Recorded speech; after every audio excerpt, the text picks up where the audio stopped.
guys, I'm Dusty with the Liquid Edge, Overstock Boards and OverstockSkis.com. Our pro shop's been open for about 10 years now, and it's every week we're talking to people that have been around this sport all their lives, and they just have no idea about some of these products that just could make their time on the water way, much more fun and enjoyable. So we decided to do a video series this summer, talk about some of the different products we have and what they do.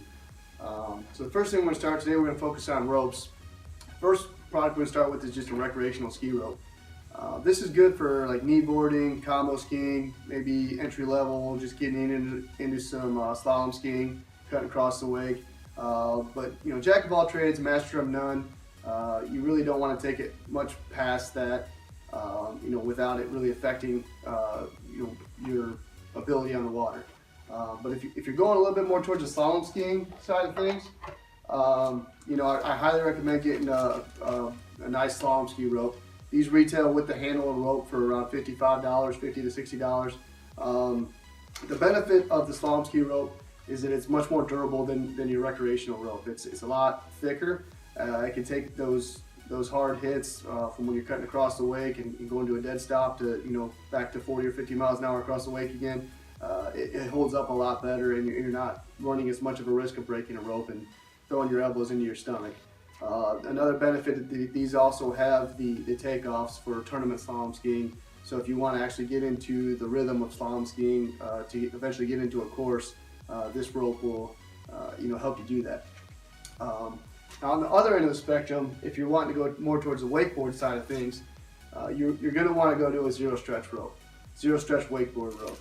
These make the biggest difference. Anytime I give somebody a wakeboard rope to try and they've been using a slalom ski rope to a wakeboard, they're amazed at how much this actually helps their riding.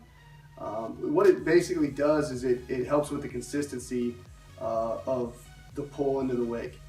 Anytime you're cutting into the wake, if you're using a rope that's going to stretch, you just kind of get like a bungee string effect. It's really hard to make it consistently into the wake every single time and have it feel the same pull.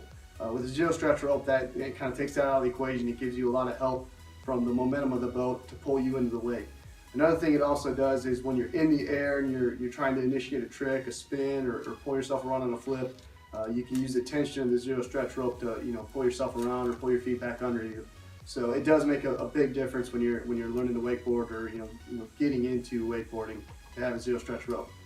The last rope we're going to talk about is the surf rope. This is one of the biggest growing portions of the industry right now is wake surfing, and I really highly encourage you guys, if you're wake surfing, this is probably the most important rope to have in your boat. Not make one, not try to use a wakeboard rope or slalom rope as a substitute. Main reason a surf rope's nice is one, they're short, so there's just not a lot of access, so they're really close to the line that you need, the length that you need. The other nice part about them is they're really thick, and they've got these knots and these pads where you can grab and pull yourself into the sweet spot without having a bunch of rope in your hand at one time and running the risk of wrapping it around your arm or something like that. So, but basically with this, you just you can use these pads to pull yourself into the sweet spot. Once you get to the push, you find that you're riding without, you don't need the rope anymore. You can just kind of toss it and just start surfing. So. Really important. Again, these retail anywhere from $40 to $60. Small price to pay for the convenience of a nice rope. So, those are the four main ropes that we're going to talk about today. If you have any questions, you can always email us at info@overstockboards or overstockskis.com or Dusty@theliquidedge.com.